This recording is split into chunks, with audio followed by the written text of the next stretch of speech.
Guys, my name is Mark. I not only have the longest pads in the world, I also have the fastest keys in the world. Let's go, guys.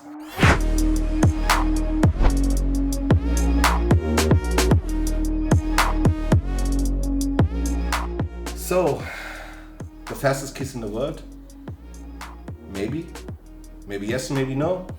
We will talk about this in this video. Basically, what are we really talking about is the new RAZER HUNTSMAN V2 TKL edition. I already have some experience with RAZER products, basically with the V2 switches, because my main keyboard, the last like 3-4 months, I don't know, 5 maybe, was the HUNTSMAN Mini, which already had the V2 switches, but which is in loose of some features, or which has less features than the new 8K Hertz version, which just got released like some weeks ago. Mainly all big reviewers had them already, and there are tons of reviews out there with typing, with all the stuff. But as you know me, we will talk a little bit different here. We will not really talk about only how the typing is, how loud it is, and how good and how bad and whatever. I'm here to show you different aspects. I will show you and tell you about aspects of gaming, of comparison, of parallels, of basically anything about real usage in the real world, and not about claims or claimations of PR and marketing. So that's the box. Normal box says you everything. I have the German version because ich bin Deutscher. My Russian is not that good, so I'm not a Russian, and I hope my English is on the level that you all will understand me for the next 15 minutes. That's a joke. I tried to keep it short this time. I have the optical purple version. That's pretty loud. Now the red V2s on the old, non-damped, not with the damping form of the new one.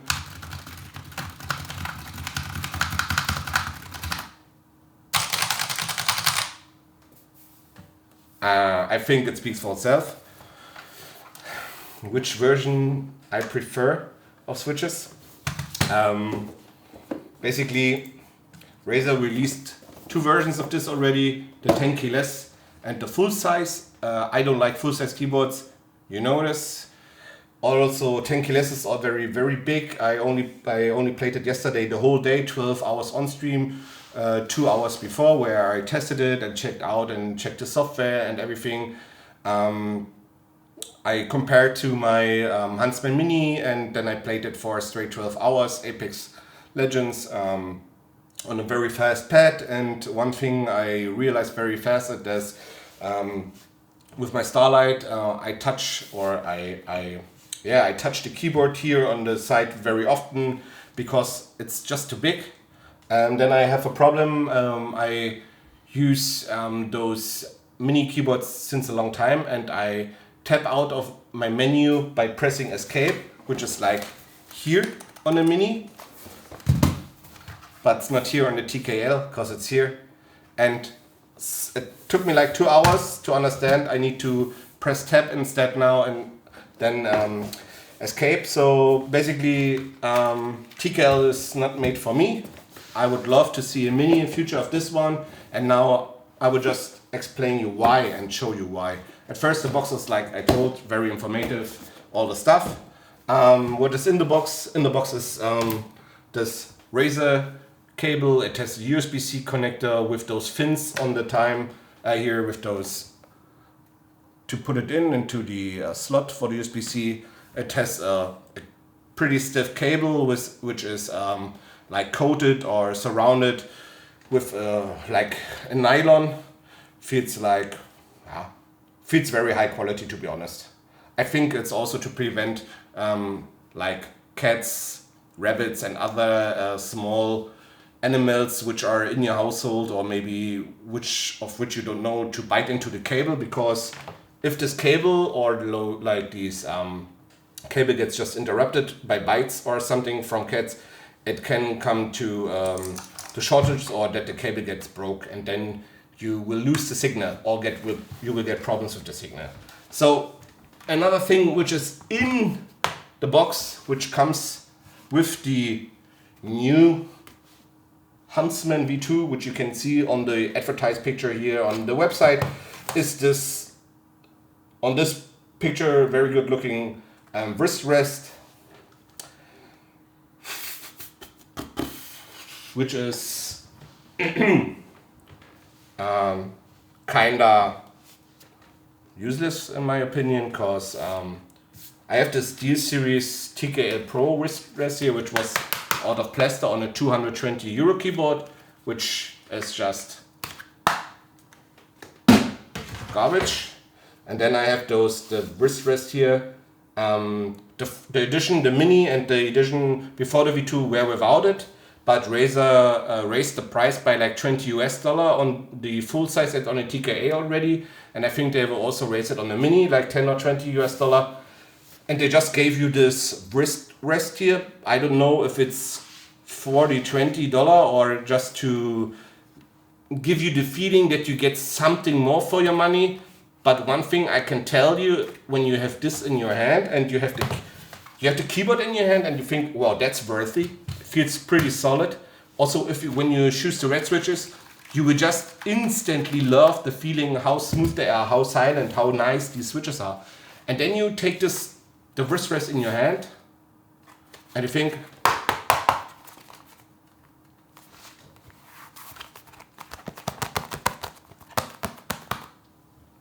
you ask yourself, what the fuck? Who will use this?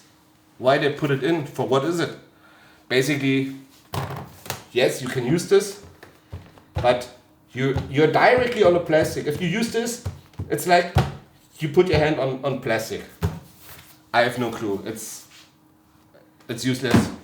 No one needs it, and it's not comparable with any aftermarket wrist rest, for example. That's the one I use on my Mini. That's pretty awesome. It's only cost 20 or 30 euro. It's super nice. That's another level. That's in another universe. But let's go for the Razer. So what they've done here is like, they saw, okay, these V2s, they are very good. We have less problems with the V2s. With the first optical series switches they had, like those V1s, they had a lot of like sticky keys, problems with stabilizers. So with basically with the sides here, the stabilization bar, and the keys just got stuck. And some other stuff you see, it's already very dirty and still working.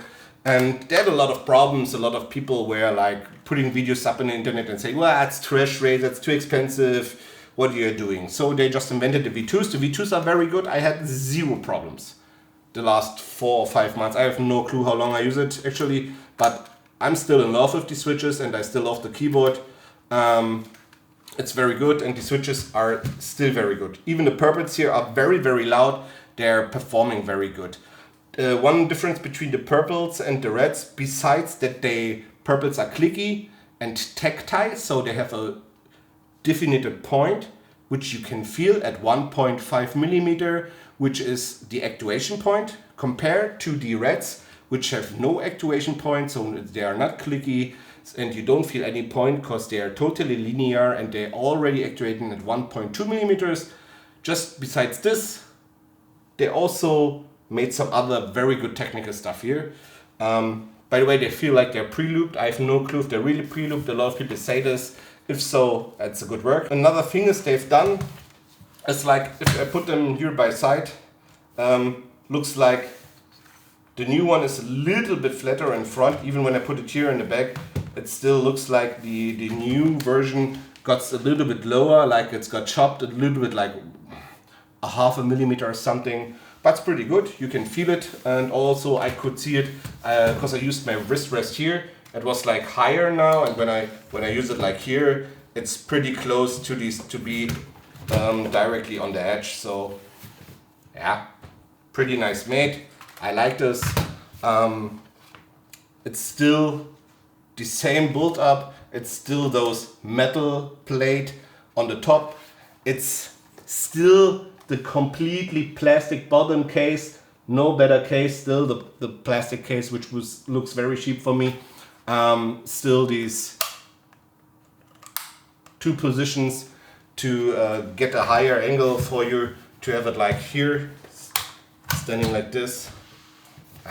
I play it flat because I don't like to arch my hand and my breast, so that's why I play it flat. One thing they improved when we look just on top and compare those two keyboards, the old Mini with V2 switches at the new V2, is that it looks for me, and it really feels to me, they improved the double shot PBT keycaps. They are way rougher, and it takes way more time to have like a glitchy or oily feeling on them. On my V2, it's on my Mini, it's like I had to clean them all 2 to 3 hours because they just get like soapy, you know, like they feel like a little bit like sweaty. But yesterday I played the whole 12 hours consistently on this keyboard, and there was no point the new keycaps feel like oily or wet or sweaty or wet for me. So that's pretty decent, and also they feel a little bit rougher. When I compare it to the Duckies, they feel like the roughness feels like the Ducky double shot PBTs. And on my Ducky comparison with the Mini, I said that the Duckies feel better, and now Razer has nearly identical feel in the double shot PBT keycaps. That's one point. And another point is that for me in general, it still feels very versy, and I still like it, and it has some reasons. The reasons are still the great switches, which are very fast compared to normal mechanical switches. Here Razer says response time on opticals are 0.2 milliseconds, on mechanicals 2 milliseconds. What they mean with this is really just the pure time which it takes in the switch to transfer or to transmit the signal. So when you actuate your key you want to use, space for example, that's really the time it needs in the switch. Forget the signal passed the way so it can get over to your PC. So basically on a mechanical switch it's NPN or PNP build up like in a mouse, and on an optical it's like a bridge which always sends a signal, a light signal, two sensors, one sending, one receiving, and the Razer build up is like this way, that Razer has in his shaft, so in the plastic itself, like a hole, and when you push it down, as soon as the light passes through the hole to the sensor, it directly gets sent a signal to your PC, which makes it the fastest possible or available way right now to send a signal through a switch, to control a signal by a switch, an optical keyboard switch. Yes, it's faster than Hall Effect. Yes, it's faster than Wooting Lagger switch. Yes, it's faster than Apex TKL Pro switch. Okay, it's the fastest way possible right now. I don't know a faster way. If there's a faster way, let me know. So basically that's why it's very good. Then we come back to the switches. One is clicky, one is linear. I told you already.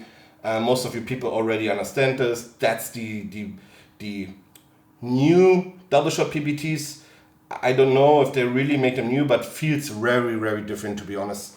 So I bet they are new. So you see this funny graphic here. Basically, they want to explain you that they make like a foam, like like you have in between mouse pads, something like that, which just makes the sound or the noise in general you will send by putting down the key or pressing down the key fast or with a lot of force on the metal here, on the metal on top, into the whole case to get the sound resonance over the whole keyboard. For example, cheap gaming mouse, when you do like this, they sound very empty because they are empty inside. And Razer tries to avoid this to get extra sound over the whole body of the keyboard by putting a sound damping foam into it. That's what they're showing you here. And they say it's new, they say it's not in the old keyboards. Also very good, I like it. Here they also talk about the wrist rest again, that's awful. The USB-C cable, I told you already, it's very good. It's still in the same position like on the Mini, it's like here on the left side. No cable management, it's just put it in. On the Mini also was on the left side.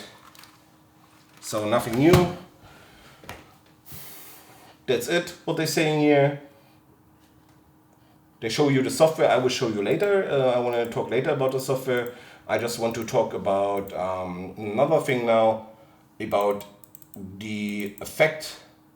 What the fuck? About the effect of 8000 Hertz. I will make a small explanation by using 8000 Hertz on a gaming mouse now. I explained it in German with how you can draw a circle, or how you draw a circle, or how a circle consists of. Basically, a circle is an enumeration of points.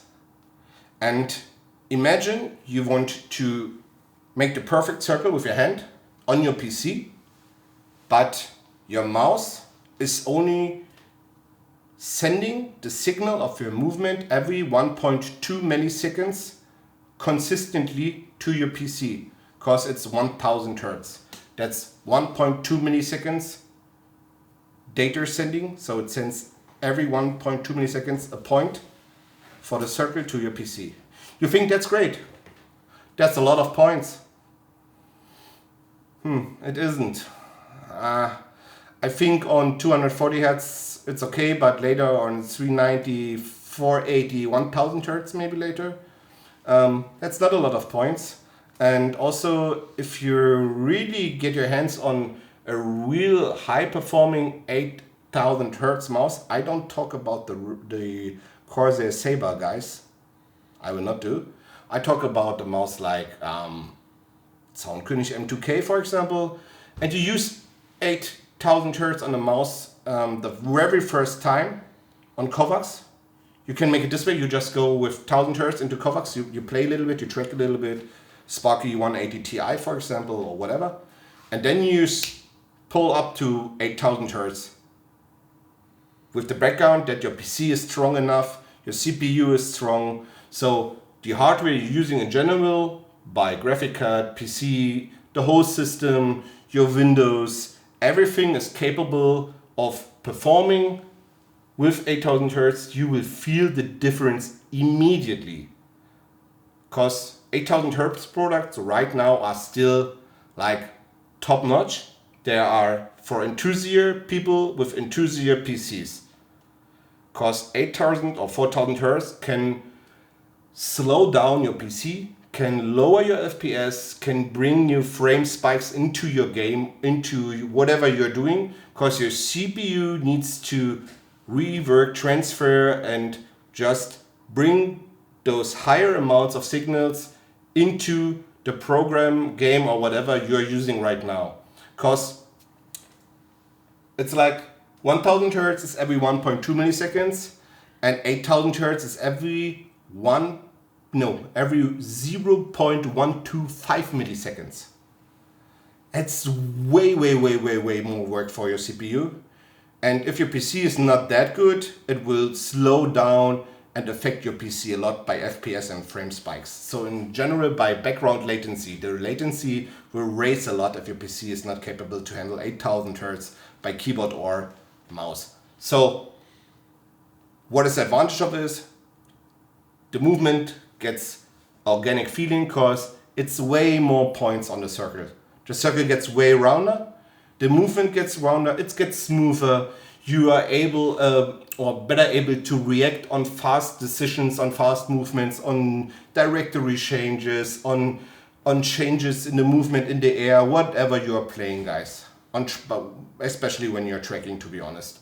Also on macro corrections, cause more points and faster data sending of more data. So in general, the receiving of more data into the system you're going to in, for example, in Valorant, gives you the ability to also to make these micro adjustments and these holdings a little bit better, more precise. You just get more precise because it gets more organic, it gets more extension of your hand, because your brain doesn't work in 1.2 milliseconds, you know, and not in points on a circle. It's just organic. And if it's more organic it feels, the lighter the mouse, the higher the hertz, the higher the refresh rate of your PC and of your monitor, the more organic, the more or it more feels like a real extension to your brain over your arm and your hand into the PC. And that is what you want, what you benefit of, which makes you feel awesome in a game, which makes you get loose of this feeling of using M and K. And that is what you want, because you want to focus and concentrate and enjoy what you're doing on your monitor.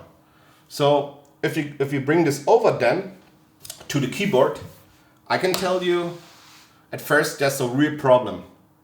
I have 8000 Hz already here. And you ask me now why I did not show this Corsair K65 keyboard. I can tell you, it has an average normal MX Sherry silver switch, which has like a debounce of roughly 8 milliseconds, something like that.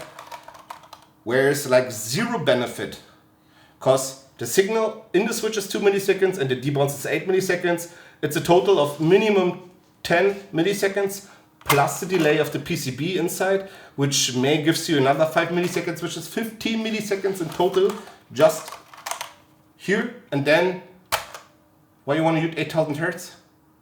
The debounce is so high, you can use it for typing, that's okay, but you will not benefit with a normal mechanical switch out of 8000 Hz, because it's not even close to 0.125 milliseconds. What is close to 0.152 milliseconds is like these, where they show it here, these 0.2 milliseconds Razer had. That's close. And if you want to, example, match those 0.2 milliseconds, which is the pure switch time, you go for 8000 Hz. It's pretty close. Then it's like 2.2. So it's maybe the best mode for the most of you. But I used 8000 Hz in Apex Legends and I had zero problems. If I compare to 8000 Hz on the mouse, which gives me a lot of problems, where I have to go to 4000, 8000 on the keyboard is no problems at all, guys. So that was the dumbest buy I've ever done. 8000 Hz on mechanical silver cherries. And not even comparable to the Razer, guys. Because these are mechanical switches. And there will no way it will work, okay? So they've done this here, 8000 Hz. I explained you the advantages now, and you will feel the advantages in-game for sure, because it feels way smoother, way more organic, less delayed. Everything you're doing feels more straight, more direct. It's like, it's just more direct. Every key you use is more direct. And that's basically the main advantage. Besides Razer using this huge software, when you install it, it's 700 megabytes. I just clicked Synapse and all RGB software, but I have it on the PC. In the files, it's 700 megabytes, way too big. And basically, you only can, of course, you can set RGB, very important, you know, most important, I think, for some of you guys. You can set the RGB here, it's working for sure. But for me, the most important is like one thing I really enjoyed, which is not there on the Mini, is like the gaming mode. You can switch it to always on or to on in game, which disables the menu buttons here and the Windows button, so the Win key, also Alt Tab and Alt F4. So everything which can tap you out or close the game will be deactivated, which is very good for games where you're often in clutch situations and press a lot of keys, you know. Also, you can switch between typist and gaming mode. So if you want to be or if you are a typist, or you know you need to write the email, you can use this mode. What will it do? It will add debounce. Why they want to do it? They're adding debounce to not double or triple send signals in at 8K Hertz with 0.2 milliseconds of signal time. Because maybe if you actuate it on a red switch, it can happen that you not write 1A, you write maybe 3 A's, because the time your finger was on the key and the keystroke was engaged, so it was actuated, was just too long, because it's 8000 Hertz with a very low delay in the switch. So they just add debounce with this when you choose typist, but I chose gaming. I go for 8K hertz. You can choose you can choose everything below 1000, 2000, 4000, 8000.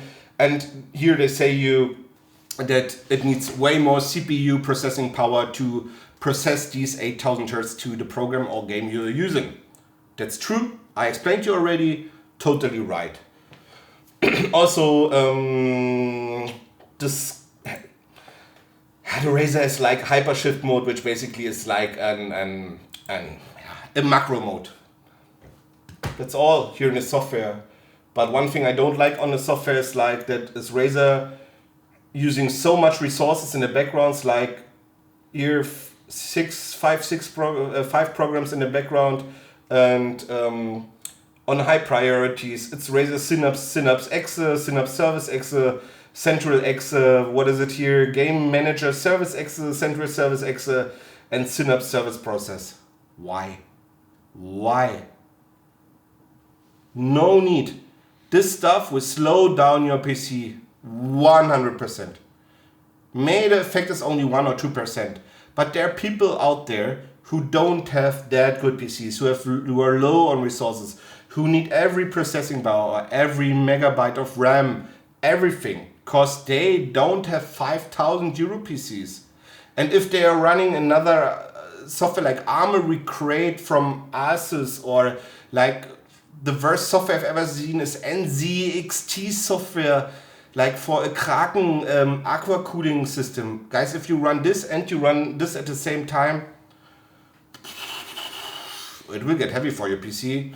So, one thing I will test when I get the version with the red switches, where another viewer will come, I will try to program my RAZER with the red switches, the V2 TKL, and then I try to uninstall everything from RAZER, and I want to see if these settings getting saved on a PROM or a ROM or whatever on the keyboard, so I can use it with my installed settings forever. And uninstall RAZER stuff completely, because I want to uninstall RAZER stuff completely forever. That's what I really want. I want to keep my system clean, slim, fast, low latency. That's basically all what I have to say for now, guys. I hope you enjoyed this different type of review again. It got extended again. It's not like a review you saw somewhere else, because I explained you different stuff in a different way. I hope you understood everything. If not, just ask me down in the comments. I try to explain it again then with better examples, for example, so you can better understand it. Thanks for watching, guys. I hope you enjoyed this. See you soon.